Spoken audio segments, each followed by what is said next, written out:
Hello students, मैं हूं Zubair Saifi and I welcome you to my YouTube channel Orator Institute of English. आज मैं आपको समझाऊंगा एक पोयम जिसका नाम है नथिंग गोल्ड कैन स्टे, जो लिखी है रॉबर्ट फ्रॉस्ट ने। बाकी सारी डिटेल, समरी और एनालिसिस आगे है।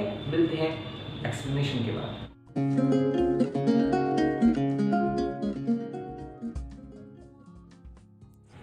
ये जो पोयम है नथिंग गोल्ड कैन स्टे, ये अक्टूबर 1914 में येल रिव्यू में पब्लिश हुई थी और न्यू हेमिस्फेयर में भी पब्लिश हुई थी 1923 में। इस पोयम में चाइल्ड लाइक राइमिंग वर्ड्स का इस्तेमाल हुआ है। जैसे हम बचपन में पोयम्स पढ़ते थे, इस तरह की राइमिंग है। इस पोयम में आपके पोएट रॉबर्ट फ्रॉस्ट का कहना है कि इस अर्थ पर कोई भी चीज़, खासतौर से वो जो परफेक्ट और ब्यूटीफुल हो, वो हमेशा हमेशा नहीं रह सकती। हर चीज़ को ट्रांसफॉर्म होना होगा या चेंज होना होगा। ये एक नेचुरल प्रोसेस है। वो इसके कुछ अच्छे एग्जाम्पल्स भी देते हैं। ये पोयम एग्जाम्पल है कि इनोसेंस और ब्यूटी का नेचर ही है कि वो बहुत ज़्यादा समय तक जीवित नहीं रह सकती। इस पोयम का फोकस है कि चेंज, परिवर्तन जो है वो इनएविटेबल है, वो होकर ही रहेगा और चेंज जब भी होता है वो अपने साथ पतन लाता है। परिवर्तन प्रकृति में है, the change is in nature, और ह्यूमन लाइफ जो है वो नेचर का एक पार्ट ही है।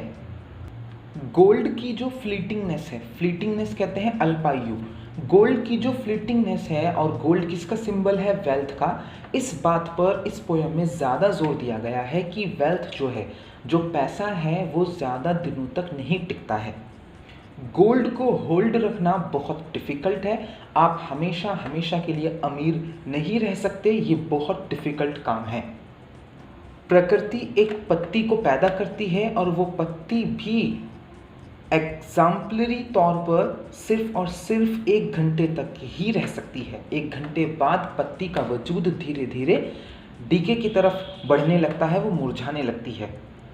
लेकिन लोग जो हैं वो अपनी वेल्थ को हमेशा बनाए रखने के चक्कर में लगे रहते हैं और लालची हो जाते हैं। इसी लालच की वजह से ईव गॉड के गुस्से का कारण बनी और उसे ईडन छोड़ना पड़ा।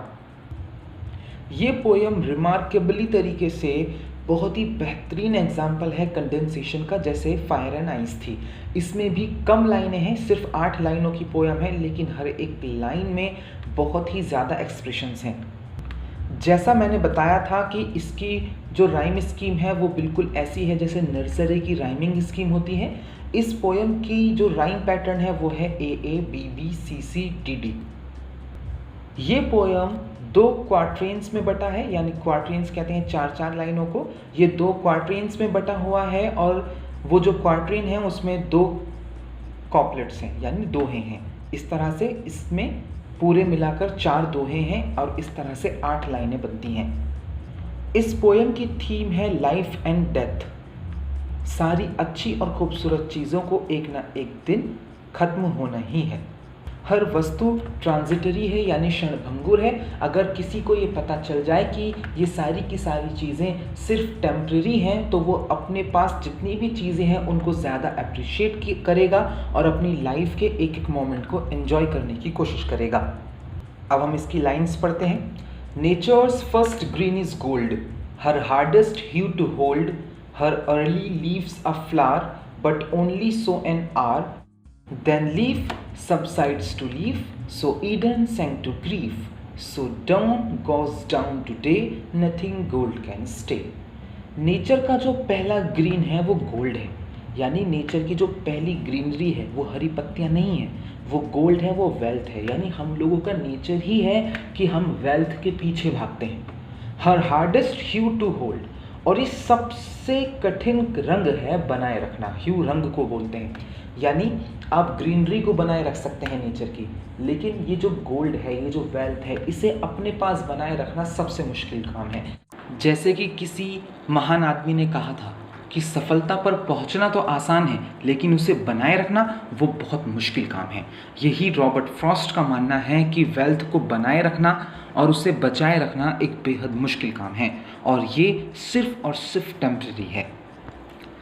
हर early leaves a flower, but only so an hour.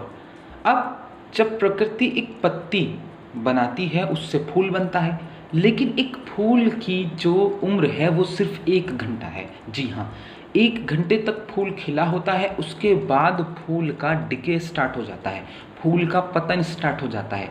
तो नेचर जो कुछ भी पैदा कर रही है उसकी कोई उम्र नहीं है, वो क्षण भंगुर है, कुछ समय का है। Then leaf subsides to leaf, उसके बाद जो पत्ती है वो सबसाइड करने लगती है पत्ती को। सबसाइड का मतलब होता है घटाना। So Eden sank to grief, so dawn goes down today. अब Eden sank to grief, Eden जो है वो स्वर्ग है, पैराडाइज का नाम है ईडन। वो दुख में, दर्द में डूब गई, और उस दिन जो सुबह हुई वो दिन का अंत था, उस सुबह का भी एक अंत हो रहा था। यहाँ पर आप पैराडाइज लॉस्ट में चले जाइए मिल्टन की।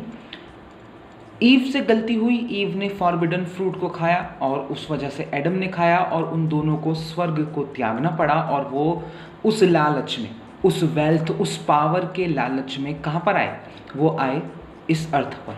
अब वादा क्या था कि आप स्वर्ग में हमेशा हमेशा के लिए रहेंगे, लेकिन वो लाइफ भी, वो स्वर्ग की लाइफ भी टेम्परेरी निकली, वो भी कुछ समय की थी, वो लाइफ भी कुछ समय के लिए ही एडम और ईव की किस्मत में आई। So dawn goes down today, nothing gold can stay. कोई भी गोल्ड ज़्यादा दिनों तक नहीं रह सकता, कोई गोल्ड, कोई वेल्थ, कोई पावर ज़्यादा दिनों तक नहीं रह सकती। हर चीज़ टेम्पररी है इस दुनिया में, और ख़ास तौर से वो जो खूबसूरत है और जो परफेक्ट है। सो आई होप आपको ये एक्सप्लेनेशन समझ में आ गई होगी। मिलते हैं नेक्स्ट वीडियो में, तब तक के लिए बाय बाय। हमने कुछ एमसीक्यू पूछे हैं इस पोएम से रिलेटेड, वो एमसीक्यू आगे आएंगे, उनके जवाब आप मुझे जरूर दीजिएगा। आप मुझे पैट्रियन पर सपोर्ट करें अगर आप चाहते हैं ये चैनल ऐसे ही चलता रहे और हमें इसे बंद ना करना पड़े। Bye bye.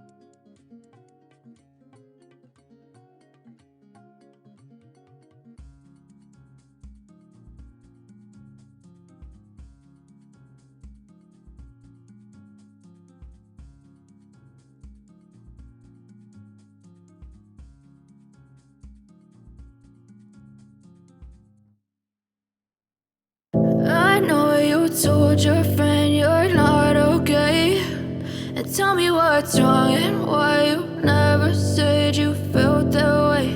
And guess you're trying to stay strong and fake a smile until I look away. But I've known you too long, it hurts to watch your blue eyes fade to gray as you fade away, as you fade away. Yeah, I'm about to fade away, cause every time I wake up I feel like it's Monday. Something's going wrong with all the chemicals up in my brain. All of a sudden I don't look at anything the same way. Gotta build up of my thoughts sitting in an ashtray. I'm sorry that I'm so inconvenient, okay, just let me